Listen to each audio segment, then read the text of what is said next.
The town was small, hidden away from the busy roads and the noise of the big cities. It was surrounded by rolling green fields, thick forests, and long dirt roads that twisted like ribbons through the land. Life here moved slowly, in a rhythm that hadn't changed for generations.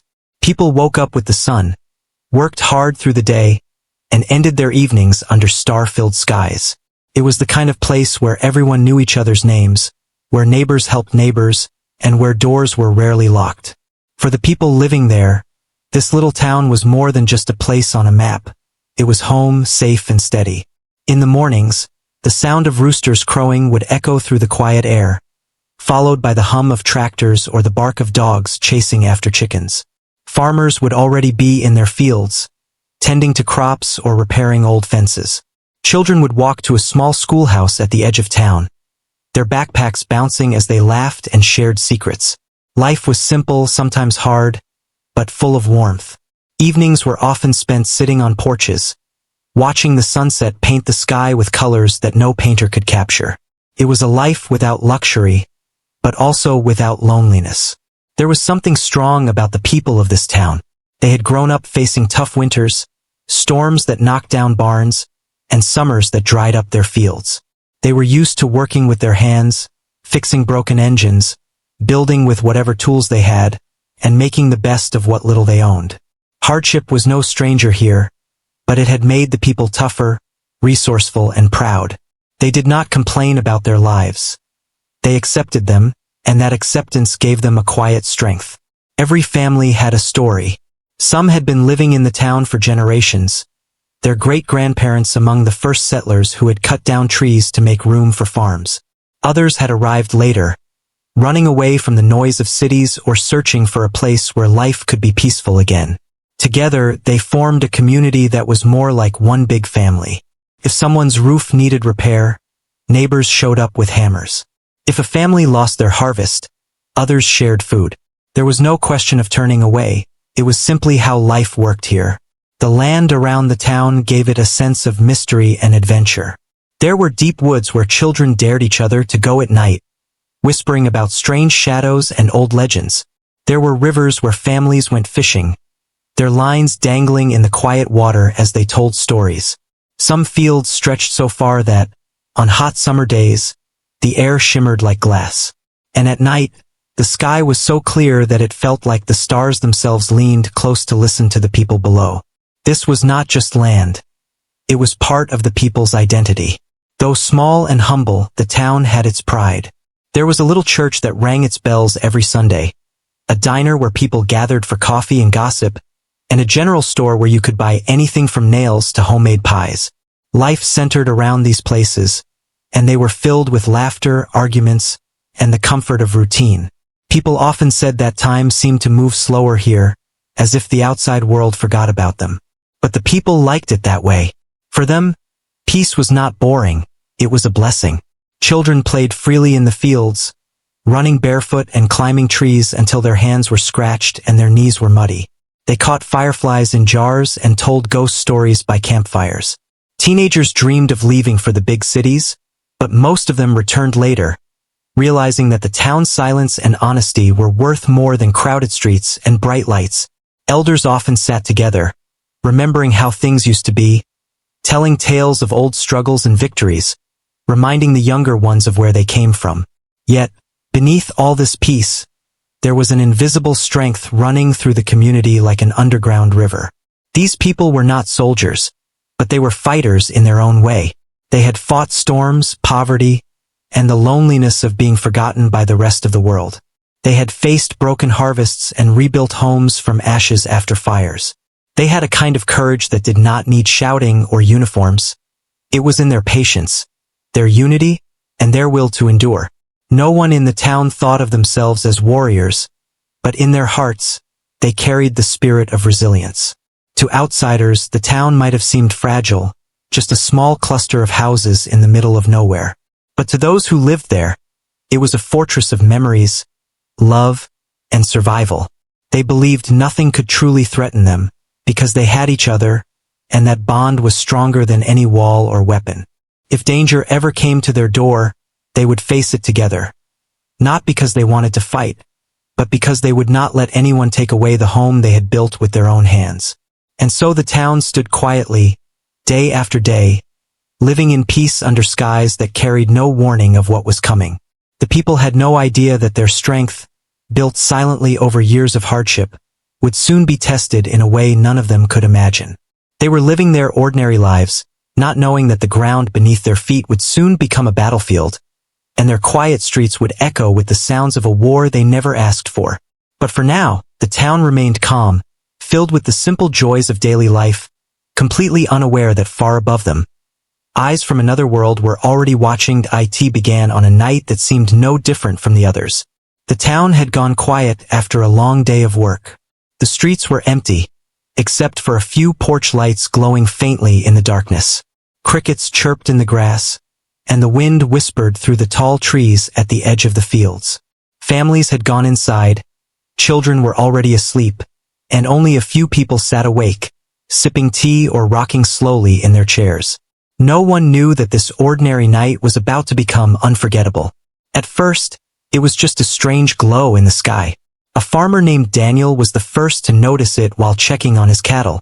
He frowned, thinking it might be lightning in the distance, but the weather was calm. The glow grew brighter, spreading across the stars like a silver wound in the heavens. Soon, other people began to see it too. Curtains were pulled back, doors creaked open, and neighbors stepped onto porches, pointing upward with puzzled faces. The light was not like anything they had seen before. It moved slowly, almost deliberately, unlike a shooting star that blazes quickly across the night. It pulsed, bright, then dim, then bright again, like a heartbeat in the sky. Some thought it was a plane, others guessed it was some kind of military test. But deep inside, many felt an unease they could not explain. The air itself seemed heavier, as if the world was holding its breath. The glow became clearer as it drew closer. Now it wasn't just a light, it had a shape. Strange, dark outlines appeared within the brightness, like shadows inside a flame. The town's children, still awake and curious, whispered excitedly that it must be a spaceship. Parents laughed nervously, brushing it off, but their eyes betrayed worry. Everyone had heard stories about unidentified flying objects, but such things belonged in books and rumors. Not in their skies, not above their little town. Then came the sound. At first, it was low, almost too faint to notice, a humming vibration that seemed to sink into the ground. Dogs began barking wildly, their howls filling the night. Horses in the stables kicked against wooden walls, and cattle scattered nervously across the fields. The hum grew louder, sharper, until it rattled windows and made the ground tremble slightly underfoot. The people stood frozen, torn between awe and fear. Daniel, still out in the fields, felt his skin prickle as if electricity was dancing across the air. He saw one of his cows suddenly lift off the ground, struggling helplessly before vanishing in a flash of light. His mouth went dry. He had lived through storms, floods, and droughts, but he had never seen anything like this. He ran toward town, shouting for his neighbors, but his voice was swallowed by the strange noise above. More lights split from the glowing shape in the sky, streaking downward like burning arrows. They landed in the woods and fields around the town, each one flashing with a blinding brightness. The earth shook with each impact, and birds burst out of the trees, screaming into the night.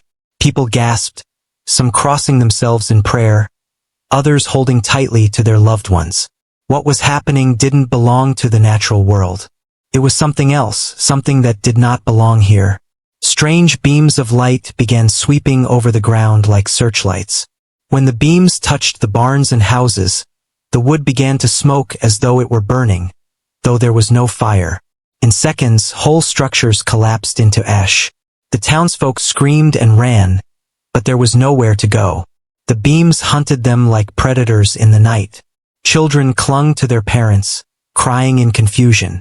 Old men who had fought in wars long ago stood frozen, realizing this was an enemy unlike any they had faced before.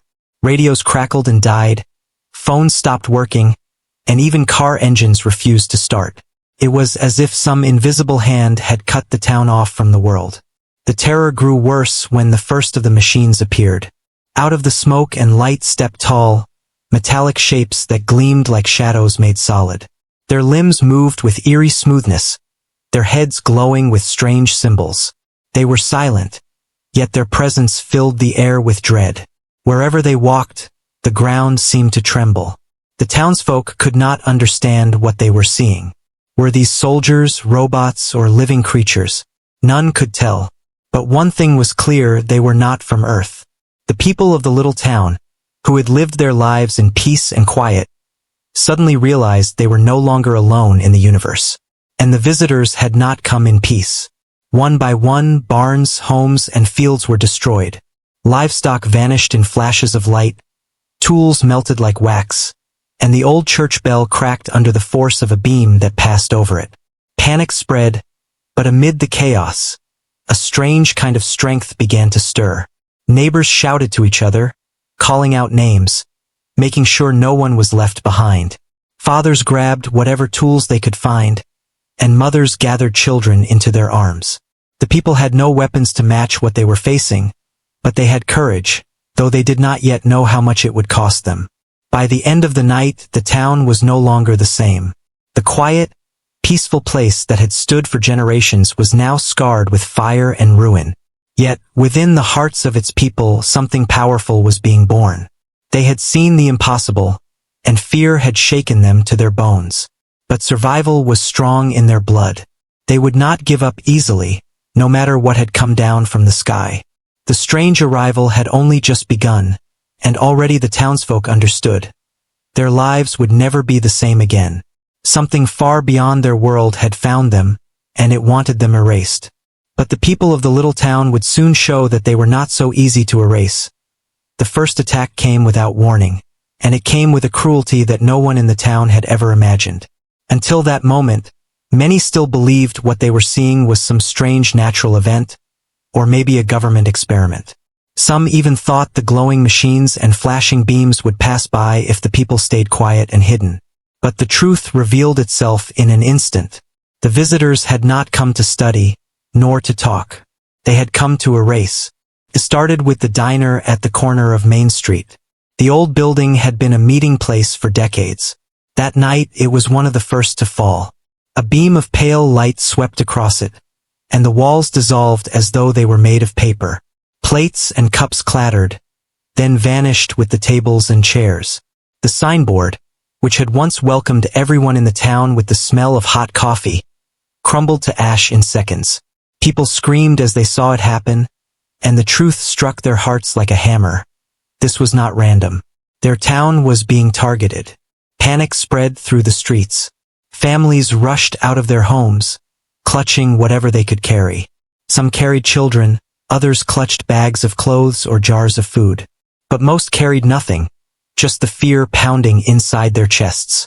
The silence of the night had been replaced by chaos, shouts, cries, and the strange humming of machines that hovered overhead like predators circling prey. The aliens showed no mercy. Their machines moved down the main road, destroying everything in their path. A grocery store collapsed into dust, cars melted in driveways, and power lines sparked before going dark. The warm glow of porch lights disappeared one by one, leaving only the eerie light of the attackers to brighten the night.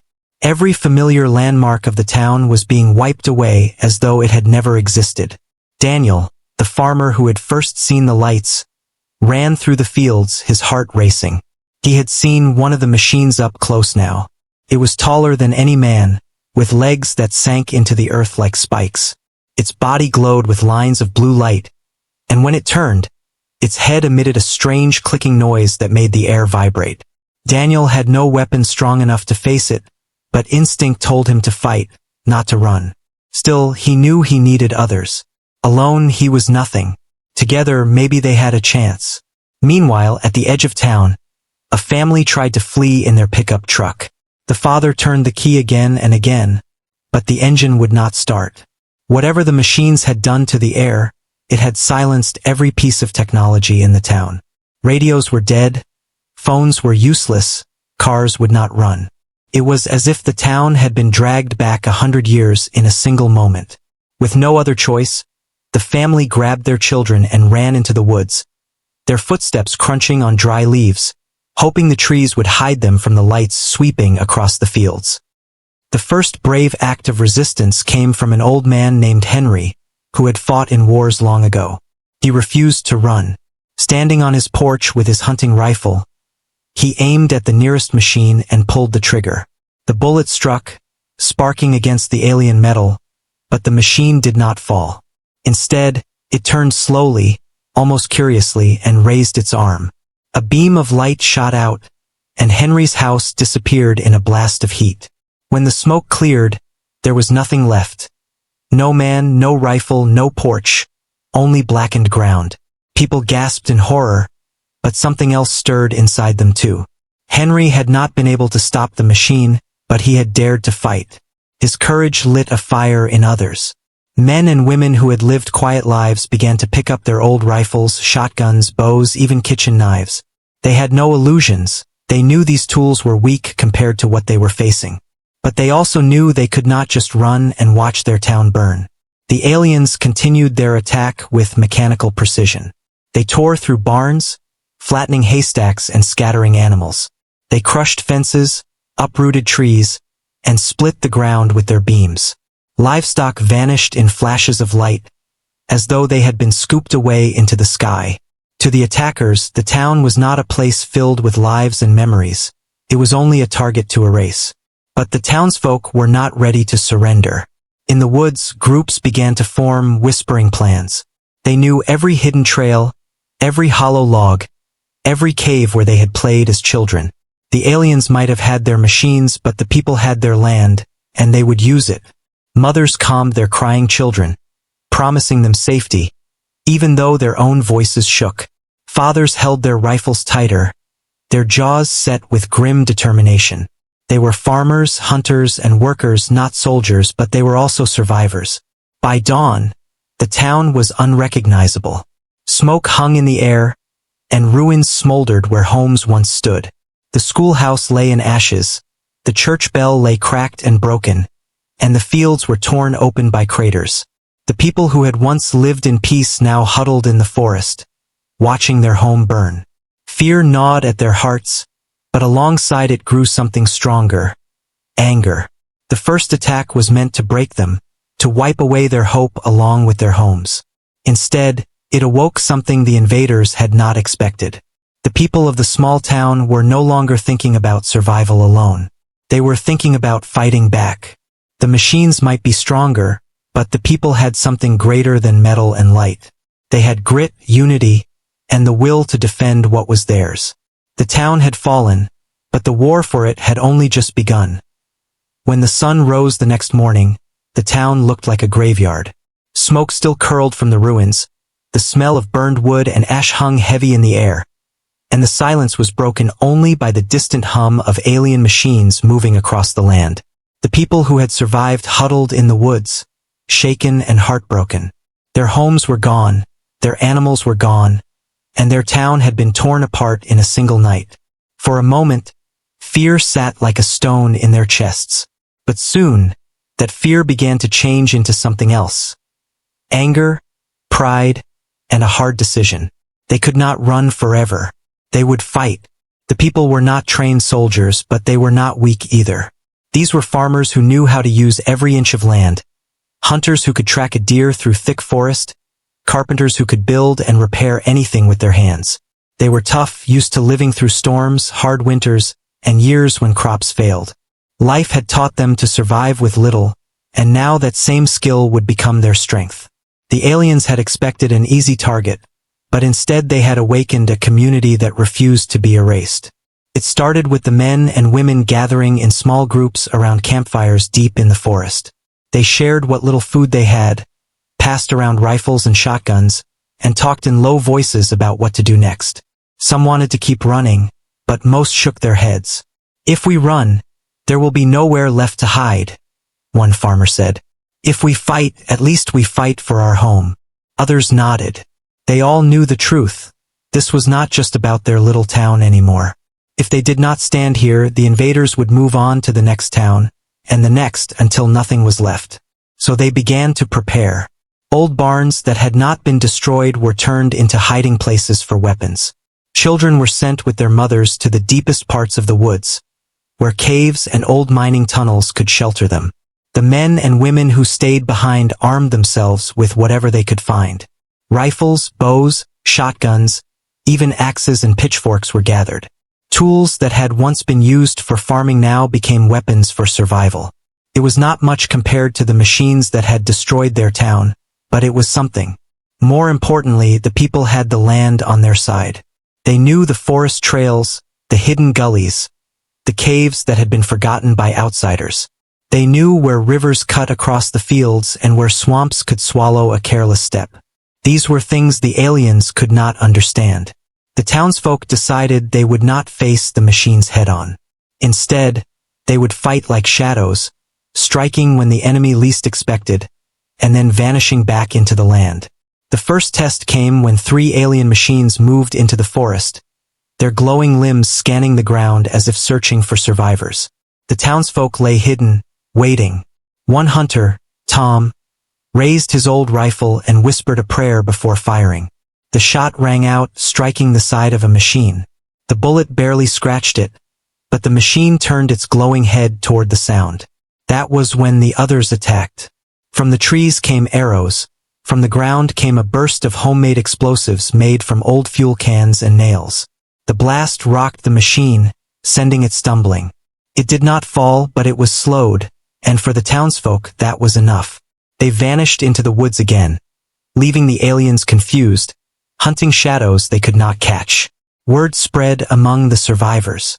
They had struck back. The machines were not invincible. They could be hurt, confused, even outsmarted. That single act of resistance lit a fire in everyone's heart. The people began building more traps. They dug pits and covered them with branches, strung wires across paths, and set up explosives in barrels. Every trail through the forest became dangerous for the invaders. Every shadow could hide a rifle. Every tree could hide a bough. Even the elders and children played their part. Old men who could not fight carved traps out of wood, while women sewed camouflage clothes from old blankets and rags. Children carried messages between groups, slipping through the trees unseen. Everyone, no matter how young or old, had a role. The town had lost its buildings, but it had not lost its spirit. The aliens grew more aggressive as their hunt continued. Beams of light scorched the woods, cutting down trees and setting fire to the undergrowth. But still the people resisted. They fought from the shadows, striking quick and disappearing before the machines could respond. Every night, the survivors gathered again, sharing food, tending wounds, and planning the next attack. Fear was still there, but it no longer ruled them. Instead, there was determination. One night, as the survivors sat in the forest, Daniel stood before them. His voice was tired but strong. They thought we would bow down, that we would run and hide until there was nothing left. But they do not understand us. This is our land. Our fathers built it, our mothers kept it alive, and our children deserve to inherit it. If we must die, we will die fighting. But if we fight hard enough, we may live. And if we live, then our story will live forever. His words filled the people with a strength they had not felt since the night of the attack. The rural warriors had risen. They were no longer just farmers and hunters. They were defenders of their home, united by loss, anger, and love for the land they called theirs. The aliens had the machines, the weapons, and the technology. But the townsfolk had the one thing no invader could ever steal, the will to fight for their home no matter the cost. And so, in the ashes of their destroyed town, a new kind of strength was born. The quiet, peaceful people of the countryside had turned into warriors. And the battle was only beginning. The forest became their shield, and the countryside became their battlefield. The people knew they could not face the alien machines in open combat. Their rifles, bows, and farm tools were nothing compared to the glowing weapons and metal bodies of the invaders. But they had something the aliens did not, the knowledge of the land. Every hill, every hidden creek, every rocky path was familiar to them, and they decided to use it as their greatest weapon. They would not fight like soldiers standing in lines. They would fight like hunters, striking quickly and vanishing before the enemy could strike back. It began with small traps. Men dug pits in the ground and covered them with branches and leaves. At night, when the machines moved through the woods, their heavy legs would crash into the holes, causing them to stumble. Sometimes the machines climbed out, but sometimes they became stuck long enough for the townsfolk to attack with fire, axes, or homemade explosives. It was dangerous work, but each success gave the people hope. For the first time since the invasion began, they saw that the enemy could be slowed, even defeated. Hunters taught others how to move silently through the trees. They showed them how to leave no tracks, how to blend with shadows, and how to strike without being seen. Farmers who had once tilled the land now learned to set up snares, not for animals but for machines. Old barrels were filled with fuel and nails, then buried under dirt and triggered with wires. When the machines passed over them, the ground exploded in fire and shrapnel. The aliens' shining armor was strong, but even strong armor cracked when enough force hit it in the right place. The attacks grew bolder.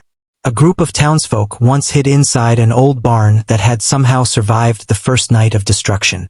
When a machine passed near, they set it ablaze, forcing the alien into confusion. As it turned to extinguish the fire, rifle shots echoed from the surrounding trees, striking its glowing head. The machine staggered before collapsing with a heavy crash. The people cheered, though quietly, because they knew more machines might be near. That night, they celebrated with whispered songs around the fire, their spirits lifted by the proof that the invaders were not unbeatable. The countryside itself became a trap. Bridges across rivers were rigged with dynamite, ready to blow when the machines tried to cross. Fields that once grew wheat were filled with spikes hidden under tall grass. Barn roofs were loaded with heavy stones, waiting to be released when the enemy passed beneath. Even the rivers were turned into weapons. Logs and fuel barrels were sent floating downstream, then set on fire when machines tried to drink or cool their weapons in the water. The aliens began to grow frustrated. Their glowing eyes scanned the forest endlessly. Their beams cut through trees, and their weapons blasted holes into the ground. But still they could not find the people. It was like chasing ghosts. Whenever the machines moved into the woods, silence followed. Then, suddenly, explosions would erupt behind them. Arrows would strike from the shadows, and gunshots would ring out before fading into silence again. The machines would turn and fire blindly, but by then the people had vanished into the undergrowth. The townsfolk moved like shadows, but they were not heartless. They carried the wounded back to their hidden camps, where mothers and elders tended to them with bandages made from torn clothes and medicines scavenged from what little remained of the town. Food was scarce, but they shared everything equally. If one family caught a rabbit, everyone ate from it. If someone found berries or roots in the forest, the children were fed first. The people were poor in weapons but rich in unity, and that unity kept them alive. One of the most daring acts of resistance happened one foggy morning. A group of young men and women set up a decoy fire in the open fields. The machines, drawn to the smoke, marched toward it. But waiting just beyond the fog were hidden pits lined with sharp stakes. As the machines stumbled, the townsfolk rushed in from all sides, throwing ropes around the metal legs, pulling with all their strength to bring it down. Took hours, sweat, and blood, but finally the machine collapsed. The people swarmed over it, smashing at its joints with axes and pouring fuel over its body until it was engulfed in flames.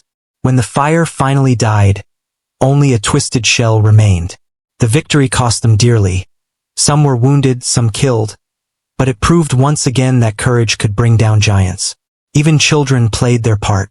They carried messages from one group to another, slipping through the trees where the machines could not follow. They whistled bird songs as signals, warning others when patrols were near. Some even laid small traps themselves, placing sharp sticks in the mud to slow the invaders. Though they were young, they carried the same fire as their parents. They wanted their town back, and they would do whatever they could to help. Night after night, the guerrilla attacks continued. The aliens had come expecting an easy erasure, but instead they found themselves trapped in a war they had not planned for. Each day, more of their machines were damaged or destroyed. Each night, the townsfolk grew stronger, braver, more determined. They were no longer just survivors hiding in the woods. They had become warriors, hunters of the hunters, ghosts of the land who struck fear into the hearts of their enemy. And though they still lost people, friends, neighbors, and loved ones, the survivors carried those losses as fuel for their fire. Every death made them fight harder. Every victory, no matter how small, made them believe that they could win. The countryside had become their weapon, and they would never let it go. The aliens had power.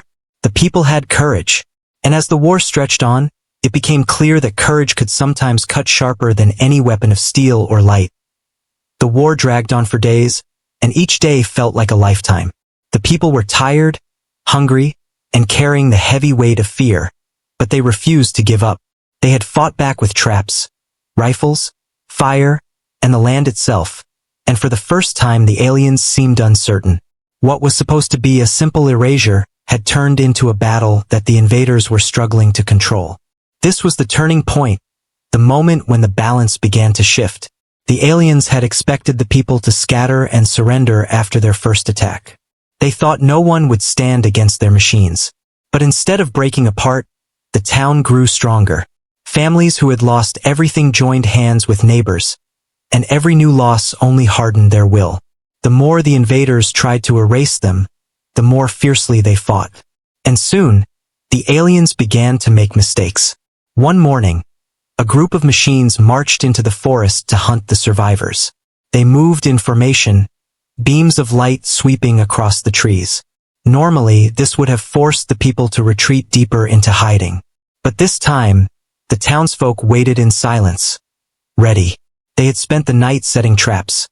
Ropes stretched across paths, barrels of fuel hidden under leaves, and spikes hammered into the ground. When the first machine stumbled into a rope and fell sideways, an explosion tore through the clearing. Smoke filled the air, and gunfire cracked from every side. Before the machines could recover, arrows rained from the treetops. The hunters had taken the higher ground, and the machines were forced to turn their glowing heads upward, leaving their lower bodies exposed. Another explosion shook the earth, and one of the giants collapsed into a broken heap. The others retreated, leaving behind twisted metal and fire. For the first time, the townsfolk realized something powerful. The machines could be forced back. The aliens were not invincible gods. They bled sparks when struck, and they stumbled when hit hard enough. This victory gave the people new courage. Around the campfires that night, they did not whisper in fear. They spoke with fire in their voices, planning bigger attacks, dreaming of driving the invaders out completely. Even the children felt the change. Where once they had cried in fear, now they listened wide-eyed as their parents told them stories of the traps and victories. They saw their fathers return with blackened hands from fires set against the enemy, and their mothers with bandaged arms from helping the wounded. The children began to believe that maybe, just maybe, they would have a future after all. But courage came with a price. The aliens grew more desperate. Their beams cut deeper into the forests. Their machines moved faster, and their attacks grew more ruthless. They burned fields and poisoned rivers, hoping to starve the people out. The survivors could no longer stay in one place for long. They moved from camp to camp, leaving behind nothing but ashes so the enemy could not track them. Hunger became a constant companion, and exhaustion weighed on every step. Still, the people pressed on. One of the most important moments came when a group of teenagers discovered something strange. While sneaking near the edge of the battlefield, they saw a machine standing still, its body glowing faintly as if it were resting. When they threw a rock at it, the machine did not move. They reported it back to the others, and soon the townsfolk realized the truth. The machines needed to recharge. They were powerful, but they were not endless. If they could force them into long battles, exhaust their energy, then strike when they were weakest, they could win. This discovery changed everything. From then on, the people began to time their attacks. They watched carefully, learning when the machines slowed, when their lights dimmed, when their hum grew quieter. They struck in those moments, setting off traps, firing from hidden places, and retreating before the machines could recover. Slowly, piece by piece, the invaders began to lose ground. The turning point was not just about victories in battle. It was also about spirit. The people were no longer simply defending themselves. They were beginning to believe they could win. Around the fire at night, Daniel stood once again and spoke to the survivors. His voice carried over the crackling flames. They thought we were weak. They thought they could erase us like a mark on paper. But we are not paper. We are stone. Every attack makes us harder, stronger. They cannot erase us because we will not let them. This is our land, and we will fight for it until the last breath. His words were met with nods and firm jaws. No one spoke of surrender anymore. The aliens, meanwhile, began to grow frustrated. Their machines were powerful, but they were built for quick destruction, not long wars. The countryside slowed them, the forests confused them, and the townsfolk's endless traps drained their strength. What was meant to be an easy mission had turned into a nightmare. For every home they destroyed, another trap waited. For every family they scattered, another group rose up to strike. The invaders had underestimated humanity, and now they were paying the price. The people knew the war was far from over. They had lost friends, homes, and almost everything they owned. But they had gained something the invaders could never take away: the knowledge that they could fight back and survive. This was the moment that changed everything. Fear no longer ruled them. Determination did. The countryside, once peaceful and quiet, was now a battleground. The town, once small and forgotten, was now a symbol of resistance. And the people, once ordinary farmers and hunters, were now warriors. The turning point had come, and from this moment onward, the battle would not just be about survival. It would be about victory. The days of fighting had weakened both sides, but the aliens were growing desperate. They had come with the belief that the small town would be erased in a single night. Yet weeks had passed, and still the people refused to fall. Every trap, every ambush, every surprise attack had drained the invaders of time and power.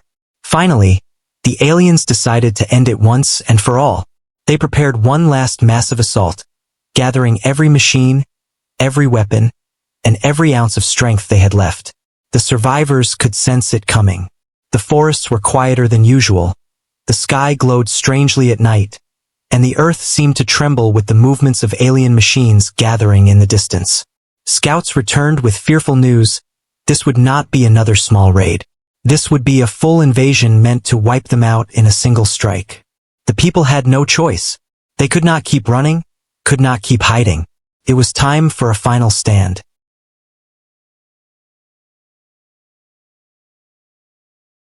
The decision was made around a campfire.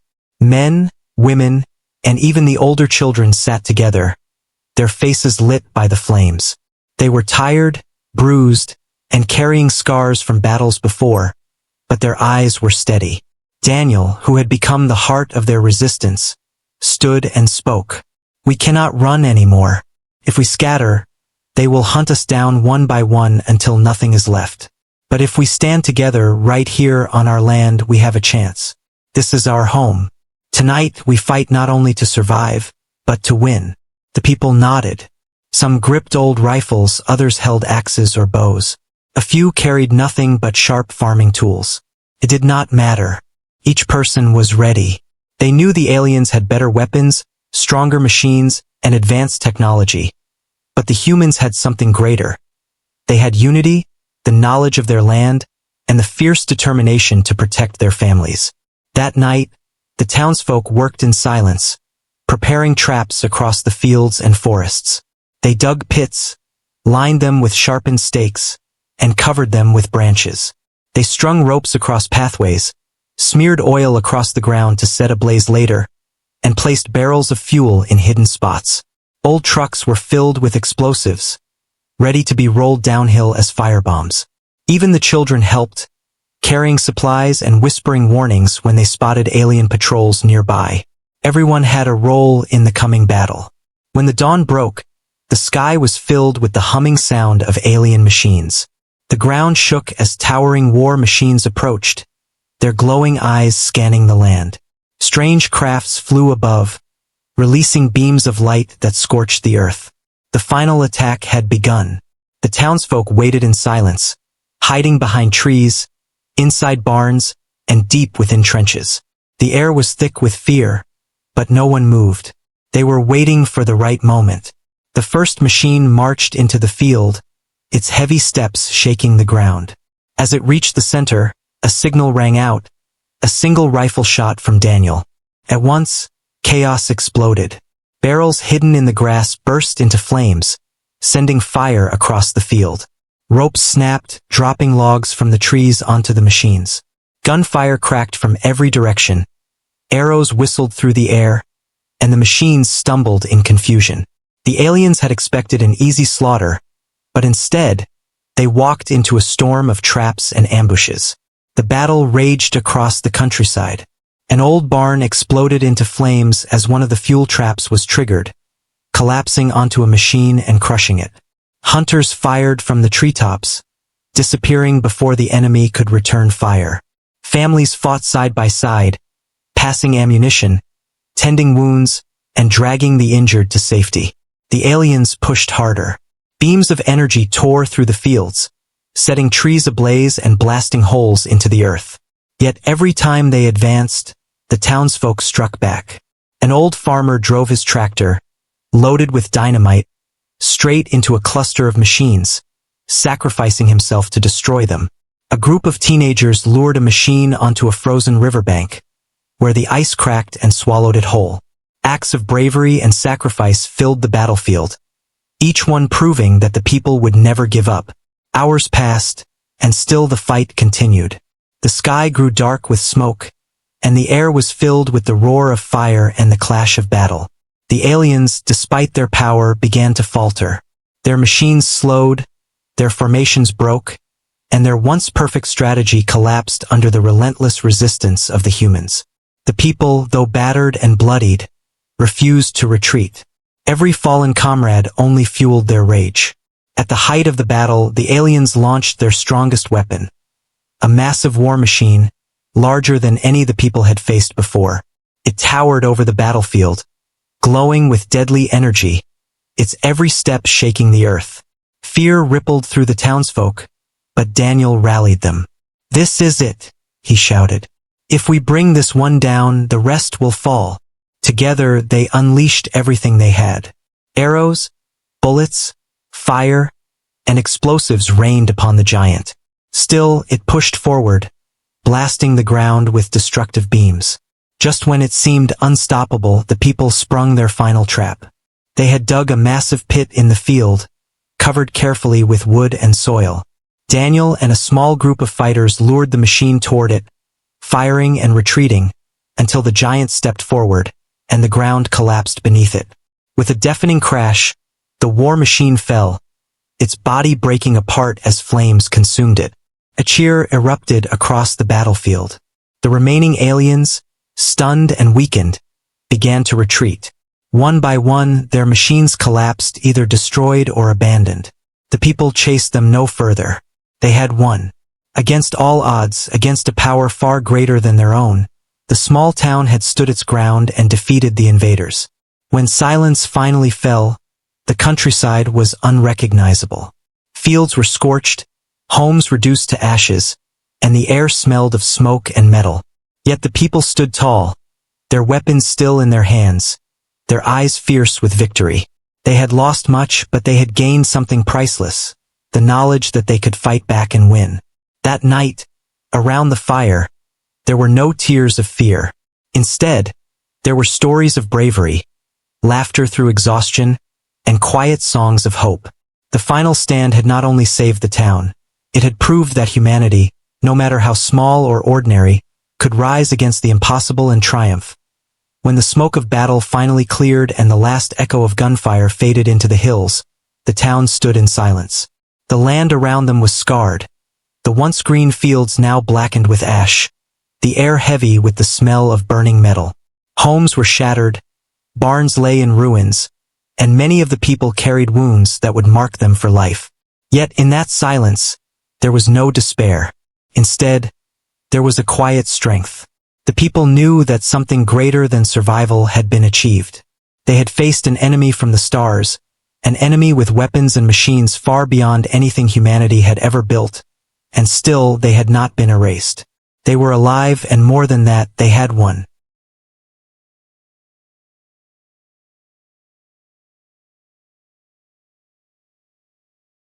For days after the final battle, the survivors walked the ruined fields, gathering their fallen, burying them with care, and whispering prayers over each grave.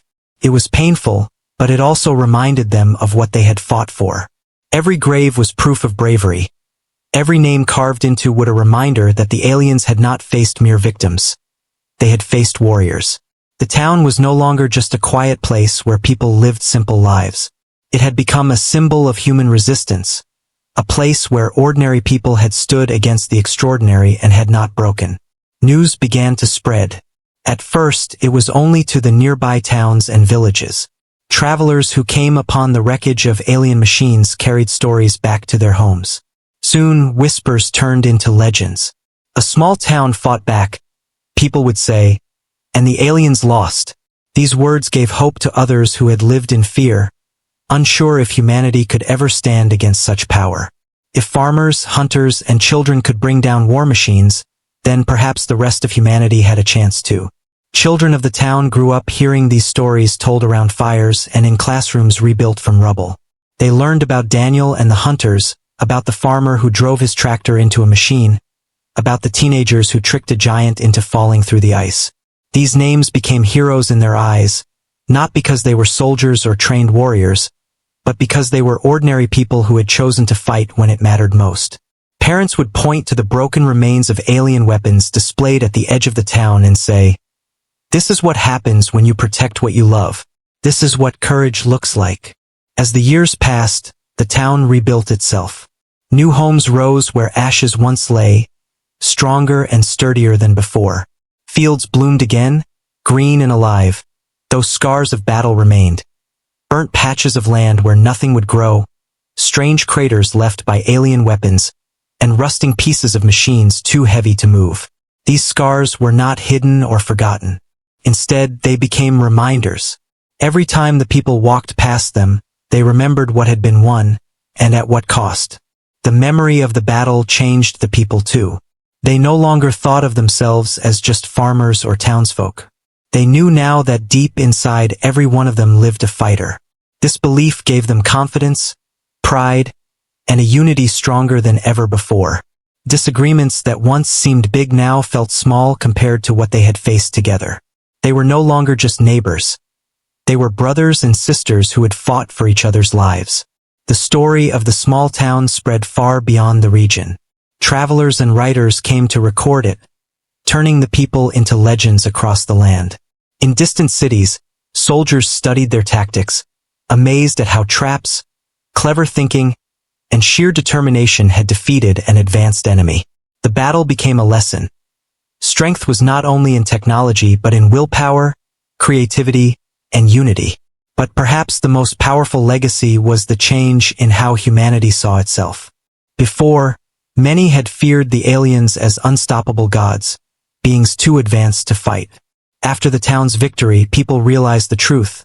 The aliens could bleed, could fall, and could be beaten. Fear turned into defiance, and defiance into strength. Across the world, small groups began to rise, inspired by the rural warriors' stand. They built traps, trained themselves, and prepared to defend their lands. Humanity had found its fire, and that fire would not be put out. In the quiet town itself, life slowly returned to something like normal, but it was never the same normal as before. Festivals were held each year on the anniversary of the final battle. Families gathered in the square, children acted out scenes of bravery, and songs were sung for those who had fallen. It was not just a celebration, it was a promise that they would never forget. Every year, as the sun set on that day, the townsfolk lit torches and placed them along the fields, creating a line of fire that stretched across the land. The flames glowed against the night sky, a message to anyone watching, whether human or alien, that the spirit of the town still burned bright. The aliens, wherever they had come from, never returned. Perhaps they feared the resistance. Perhaps they could not believe that a small corner of Earth had beaten them and chose not to face such humiliation again. Or perhaps they were simply waiting. The people did not know, but they were ready. They had learned that no matter what came, they would stand and fight, because that was who they were now.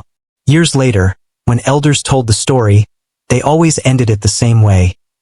They came to erase us, but instead, we erased their certainty. They thought we were weak, but we showed them our strength. They thought they could break us, but we became unbreakable. The children listening would sit wide-eyed, not only hearing a story of the past but feeling a promise for the future. And so the legacy lived on. It was not just the story of a battle. It was the story of how ordinary people, with nothing but their courage and their love for each other, had stood against the stars and proved that humanity was not to be erased. It was the story of how a quiet town became a legend. And it was a reminder to all who heard it, that even in the darkest times, even against the strongest enemies, the human spirit could rise and shine brighter than any fire.